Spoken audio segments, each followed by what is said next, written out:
Pyramid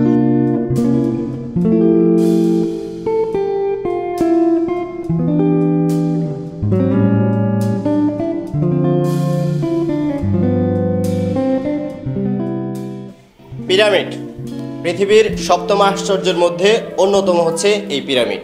প্রাচীনকালের সবচেয়ে দীর্ঘস্থায়ী স্থাপত্যগুলোর মধ্যে অন্যতম হচ্ছে এই পিরামিড। স্যার, এটা কোথায় অবস্থিত? মিশরের। এই পিরামিডকে কেন্দ্র করে ইতিহাসে রয়েছে নানা ধরনের কাল্পনিক গল্প। আজকের ক্লাসে আমরা জানবো এই পিরামিড সম্পর্কে অজানা কিছু তথ্য।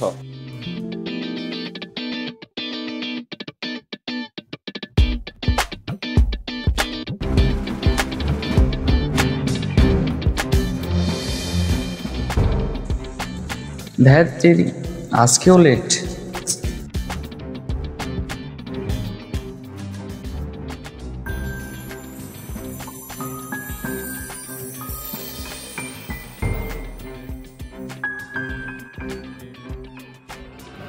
জয়।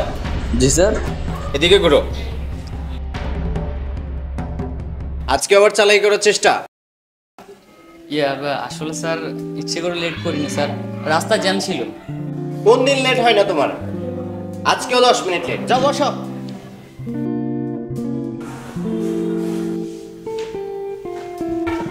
কিরে, তুই আজকে বাসায় ঝামেলা করছিস? তুই আর শুতে পারবি না। এই ক্লাসে মন দাও। আচ্ছা, পিরামিড কত সালে নির্মাণ হয়েছে কেউ কি বলতে পারবে? জি স্যার। আচ্ছা বলো। মিশরের গিজার পিরামিড তৈরি হয়েছিল আজ থেকে প্রায় 4500 বছর আগে, অর্থাৎ নবী ঈসা আলাইহিস সালামের জন্মের 2600 বছর আগে। এটি ফিরাউন খুফু এর শাসনামলে নির্মিত হয়েছিল এবং এটি নির্মাণে প্রায় 20 বছর সময় লেগেছিল। বসো। এই পিরামিড তৈরিতে যে পাথরগুলো ব্যবহার করা হয়েছে তার প্রত্যেকটি পাথরের ওজন প্রায় 2.5 থেকে 15 টন। এখন প্রশ্ন হলো, আজ থেকে 4500 বছর আগে ছিল না কোনো আধুনিক যন্ত্র, তাহলে এই 15 টন ওজনের পাথরগুলো দিয়ে কারা কিভাবে তৈরি করেছিল এই পিরামিড? স্যার, আমি নেটে শুনেছিলাম এলিয়েনরা তৈরি করেছিল এই পিরামিড, কারণ মানুষের পক্ষে এটা সম্ভবই না। স্যার, আমিও শুনেছি এলিয়েনরা তৈরি করেছে। জয়, তুমি বলো তো, আসলে কি এলিয়েনরা তৈরি করেছিল এই পিরামিড? না স্যার, পিরামিড কোনো এলিয়েনরা তৈরি করেন। পিরামিড তৈরি করেছেন প্রাচীন মিশরীয়রা।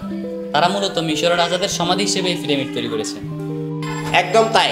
মূলত প্রাচীন মিশরীয়রা মনে করত যে তাদের রাজারা মৃত্যুর পরও জীবিত থাকবেন এবং তাদের জন্য একটি পবিত্র চিরস্থায়ী বাসস্থান দরকার। মূলত এই বিশ্বাস থেকেই পিরামিডের জন্ম।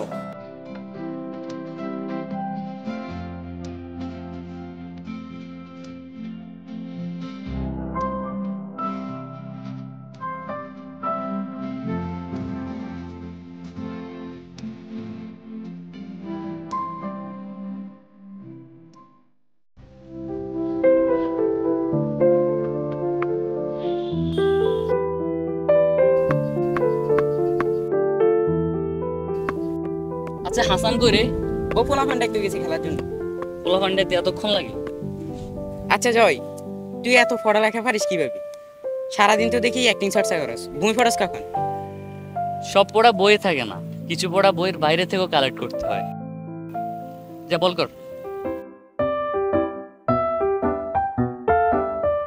এই থাম।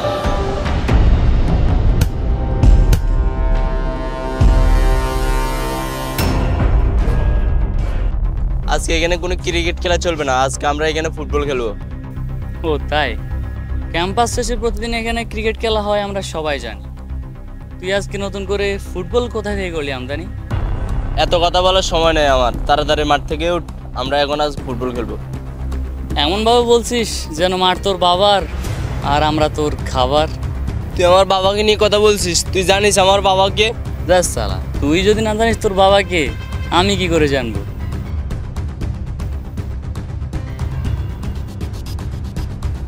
জয়, মাঠ থেকে উঠ, নয়তো আমি ভুলে যাবো তুই ক্যাম্পাসের ক্যাপ্টেন। ক্যাম্পাসের ক্যাপ্টেন হলেও বাড়িতে আমার আরেকটি নাম আছে, অপদার্থ। এই অপদার্থের সাথে ঝামেলায় জড়াইস না, ঝামেলা করলে পরে সুস্থ যাবি না ঘরে। এই বল কর। হিরোগিরি দেখাচ্ছে রে।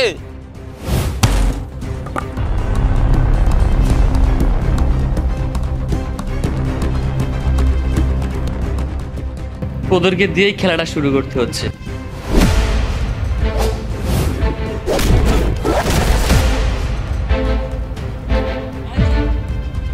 দাঁড়িয়ে দেখছিস কি, মার না।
জ্বালানিটা মনে হয় বেশি হয়ে গেছে, মাইন্ড করিস না ব্রো। এনে টাকা, বাড়ি গিয়ে মেডিসিন খা। আর হ্যাঁ, তুই বোধহয় মানুষ চিনতে ভুল করেছিস। এর পরের বার গ্যাঞ্জাম করার আগে বরফ পাতার গরম জলে গোসল করে আসিস।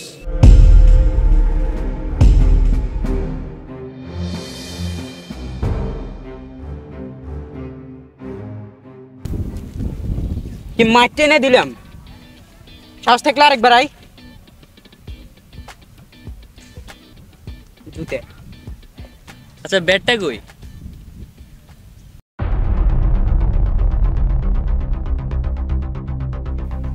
এ বেড দিয়ে আমাকে মেরেছে তাই না? এ বেড যত্ন করে রেখে দিস, এ বেডের অনেক কাজ আছে। ব্যাট দিয়ে আর কি হবে, মার যা খাওয়ার তা তো খেয়ে নিলাম। জয় একা, আমরা এতগুলো ছেলে ওর সাথে পারলাম না। আজ পারিনি কাল পারবো, এই মারের প্রতিশোধ আমি নিয়ে ছাড়বো।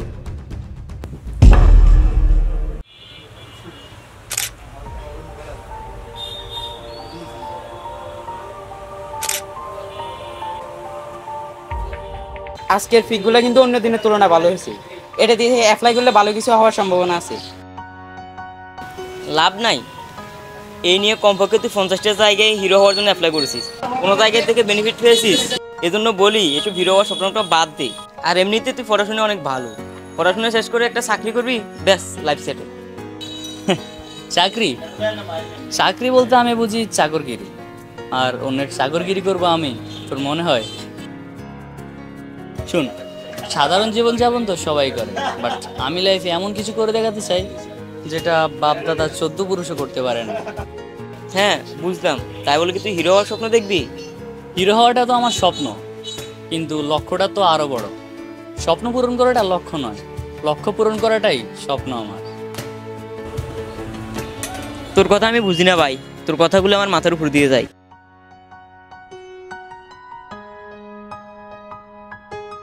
তোকে দিয়ে হবে মামা, তোর মধ্যে একটা ব্যাপার আছে।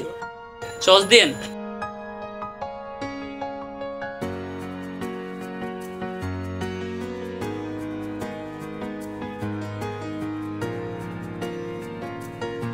আচ্ছা জয়, তুই যে দৈনিক এত টাকা খরচ করস, এত টাকা তুই কোথায় পাস? কাজ নাই তাই খাই, ঘুমাই আর আজাইরা দৌড়াই। নিজে ইনকাম করার মুরুদ নাই তাই বাবার টাকা উড়াই। বাহ, তুই তো হিরো থেকে কবি হয়ে গেলি রে। সিরিয়াসলি? আরে হ্যাঁ। আচ্ছা, তোর বাবার কাছ থেকে কি তুই টাকা চাইলে কি তোর বাবা তোকে টাকা দিয়ে দেয়?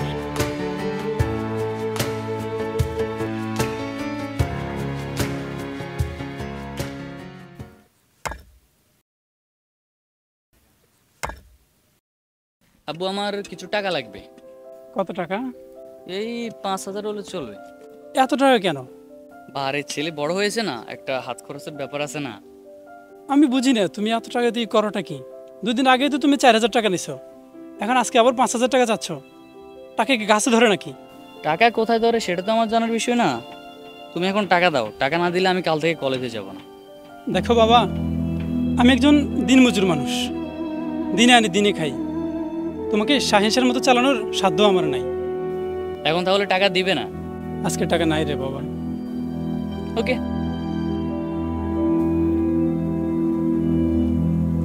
ছেলেটা বোধহয় আমার দুঃখ আর কখনো বুঝবে না।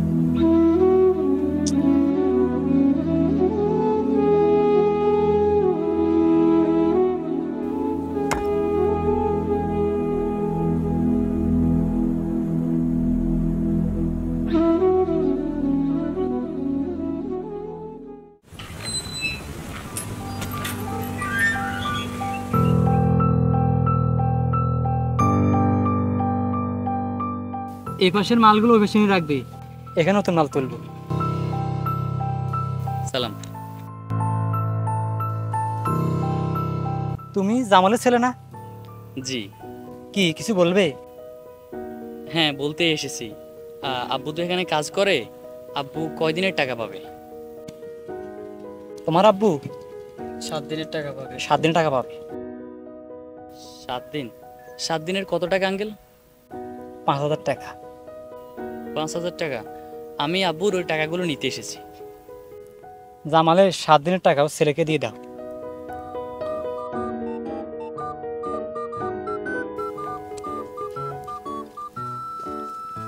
এই নাও তোমার বাবার 7 দিনের টাকা।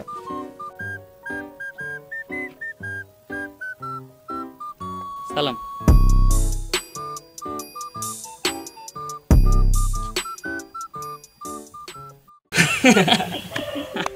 তবে যাই বলিস, তোর বাবা কিন্তু তোর জন্য অনেক পরিশ্রম করে রে। হ্যাঁ, তো করবে না? আর কেউ আছে নাকি?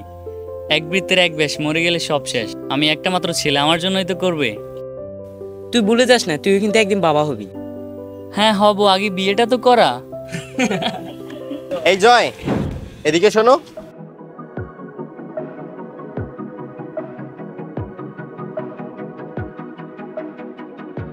আমার সাথে এক জায়গায় যাবে, চলো।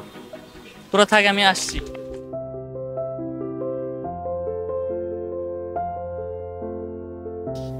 আচ্ছা, স্যার মাঝে মাঝে জয়কে নিয়ে কোথায় যায়? ওটা তুই ক্লাস ক্যাপ্টেন হলে জানতে পারবি।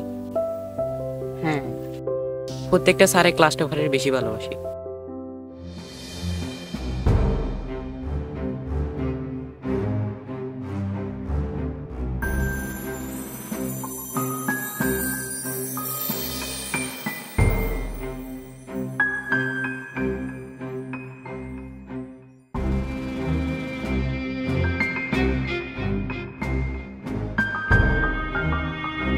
হ্যাঁ ওয়েটার, আমার জন্য একটা কফি আর জয়ের জন্য 1 প্লেট রুটি সাথে 1 প্লেট ছোলা দাও। হ্যাঁ, রুটি আর ছোলা? বুঝলাম না, রেস্টুরেন্টে কি খাবারের শর্ট পড়লো নাকি? বিরিয়ানি, বার্গার, পিৎজা এত কিছু থাকার পরেও স্যার রুটি আর ছোলার অর্ডার দিল কেন? আচ্ছা, তোর কি মনে হয় স্যার এখন জয়ের সাথে কোন বিষয়ে কথা বলতে পারে? আমার মনে হয় আগামীকাল ক্লাসে স্যার কি জিজ্ঞেস করবে ওটা মনে হয় জয়কে বলে দিচ্ছি। এই জন্য তো জয় স্যারের সব প্রশ্নের উত্তর দিতে পারে। আরে, তোর মাথায় তো দেখি বুদ্ধিও আছে।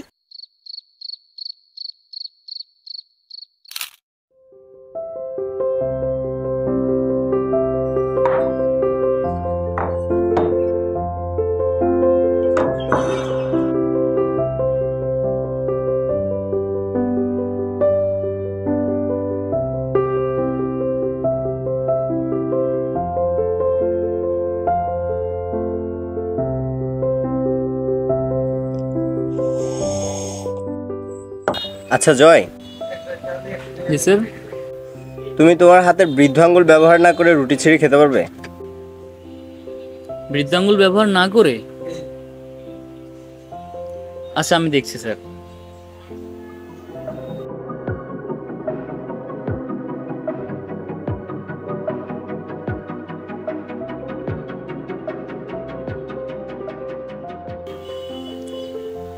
It is not possible sir. এটা খুবই কষ্টের। এক্স্যাক্টলি, এটা খুবই কষ্টের। জয়, ধরো হাতের বৃদ্ধ আঙ্গুল হলো আমাদের বাবা। এই বৃদ্ধ আঙ্গুল ছাড়া যেমন রুটি ছিঁড়ে খাওয়া কষ্টকর, ঠিক তেমনি বাবা ছাড়া জীবনের পথ চলা অনেক কষ্টের। তোমার বাবা আমাকে তোমার সম্পর্কে সব কথা বলেছেন। আজ বাবা আছে বলে বাবার পরিস্থিতিটা বোঝার চেষ্টা করছো না তুমি। কতটা কষ্ট করে তোমার বাবা উপার্জন করে। যেদিন বাবা নামক এই ছাদটা মাথার উপর থাকবে না, সেদিন ঠিকই বুঝবে আশা করছি আমার কথা তুমি বুঝছো। জি স্যার। স্যার আমি তাহলে উঠি আজকে। Sure, best of luck. G thanks sir. আমি বিলটা পে করে দিই? না না, তুমি দেওয়া লাগবে না, আমি দেবো। দাও। আচ্ছা স্যার।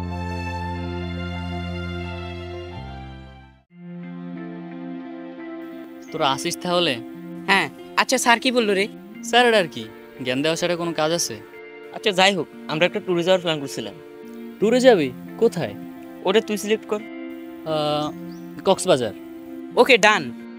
তাহলে আজকে টাকার ব্যবস্থা কর, কালকে সকালে আমরা কক্সবাজার যাচ্ছি। কালকে সকালে? ওকে, তাহলে দেখা হচ্ছে কক্সবাজার।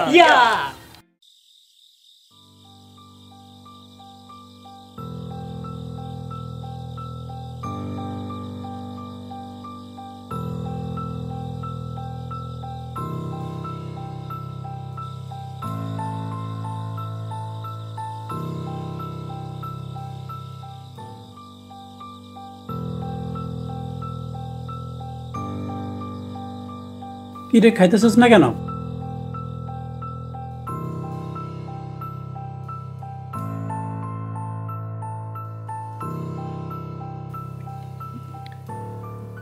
আব্বু আমার কিছু টাকা লাগবে, সকালে আমরা ফ্রেন্ডরা মিলে কক্সবাজার যাচ্ছি তো, আমার কিছু টাকা লাগে। আমি টাকা কোথায় পাবো? সব টাকা তো তুই নিজেই নিয়ে নিছস। আব্বু আমরা সকালেই কক্সবাজার যাচ্ছি, সকালের মধ্যে আমার টাকা লাগবে। টাকা ছাড়া কক্সবাজার কিভাবে যাব? আমার কাছে কোনো টাকা পয়সা নাই।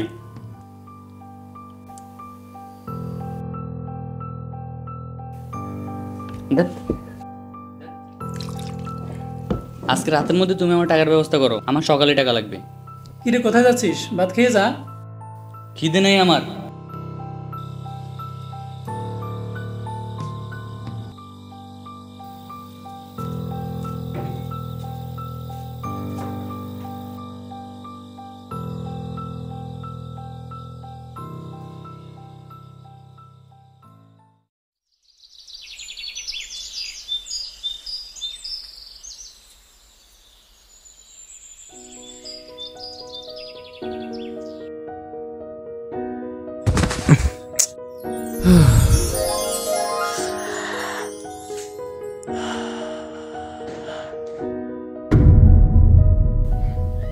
দশটা বেজে গেছে, আজকে না আমার কক্সবাজার যাওয়ার কথা।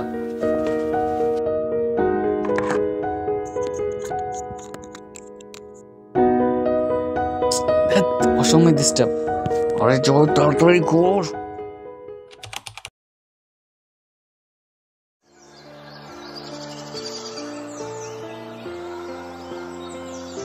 ওই আপু টাকা দাও। টাকা নেই আমার কাছে। কি টাকা নাই মানে? তোমাকে না আমি রাতে বললাম যে আমার সকালে টাকা লাগবে? আমার কাছে টাকা না থাকলে আমি কোথা থেকে দিব? মানে কি? আমি এখন কক্সবাজার কিভাবে যাবো টাকা ছাড়া? আমার সব টাকা তুমি নষ্ট করে ফেলেছো। এখন আমার কাছে আর কোনো টাকা নাই। আমি অযথা তোমার পিছনে টাকা নষ্ট করতে পারবো না। টাকা দিতে পারবে না মানে? কেমন বাবু, তুমি ছেলেকে টাকা দিতে পারো না? টাকা দিতে না পারলে ছেলে জন্ম দিয়েছো কেন? লাগবে না তোমার টাকা, আজ থেকে আমি তোমার কেউ না। যাও থাকো তুমি তোমার টাকা নিয়ে। কই যাস? দাঁড়া। যে বাড়িতে আমার কদর নাই সেই বাড়িতে আমি নেই।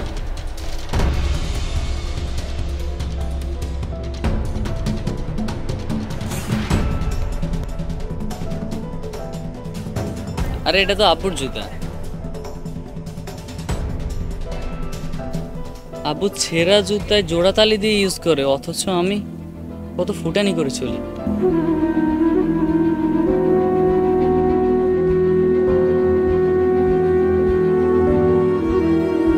ছেলে খায় রেস্টুরেন্টে, বাবা খায় পালং শাক। বাবা পরে ছেঁড়া জুতা, ছেলের গায়ে রাজ পোশাক।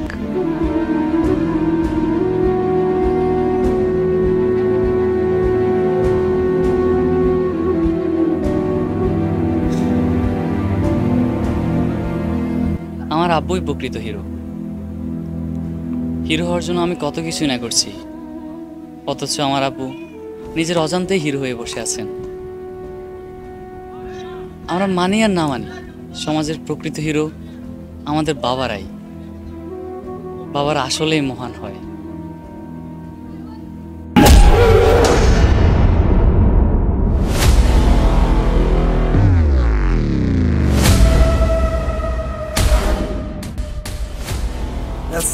পেছন থেকে মেরে দিলি।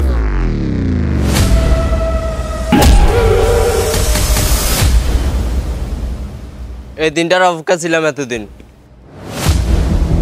এই মার।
জয় কোথায়? জয়, আমার ছেলে কোথায়?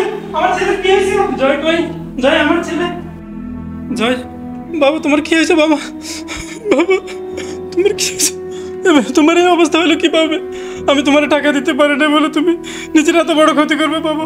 তোমাকে টাকা না দেওয়াই আমার অপরাধ ছিল। আজ থেকে তোমার কোনো টাকার প্রয়োজন হলে তুমি আমাকে বলবে। প্রয়োজনে আমি আমার রক্ত বিক্রি করে তোমাকে টাকা দেবো। তারপরে তুমি তোমার নিজের ক্ষতি করো না বাবা। তুমি তো আমার একমাত্র সম্বল। তোমাকে যদি আমি হারাই ফেলি আমি কি নিয়ে চলবো বাবা? কি নিয়ে চলবো? তুমি তো আমার একমাত্র সম্বল। আমাকে তুমি মাফ করে দাও আব্বু, আমাকে তুমি মাফ করে দাও। আমার টাকা লাগবে না, তুমি থাকলে আমার চলবে আব্বু। আমার কোনো টাকা লাগবে না আজ থেকে। আমি একটা বারের জন্য বেবি দেখি নাই তুমি কিভাবে চলো আর আমাকে কিভাবে চালাও। আব্বু আমি অনেক বড় অপরাধ করে ফেলেছি আব্বু। আব্বু আমি আজ থেকে ভালো হয়ে যাব। আমি আর অপদার্থ থাকবো না আব্বু, আমি আর অপদার্থ থাকবো না। আমি আজ থেকে তুমি যেভাবে বলবো আমি সেভাবে চলবো। আমাকে তুমি মাফ করে দাও আব্বু। একটা ছেলে যত বড় অপরাধ করুক না কেন, তার পিতার কাছে সে কখনো অপরাধী হতে পারে না। সে তার পিতার কাছে সবসময় নিষ্পাপে থাকে। আমি তোমাকে মন থেকে ক্ষমা করে দিচ্ছি বাবা। Love you dad.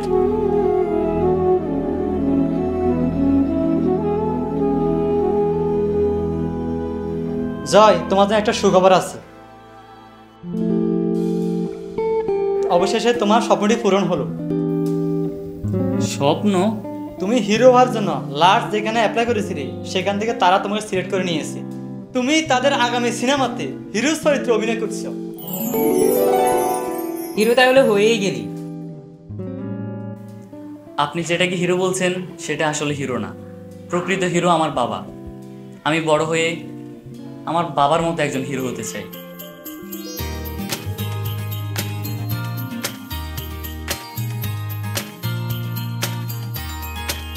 শুটিং কবে?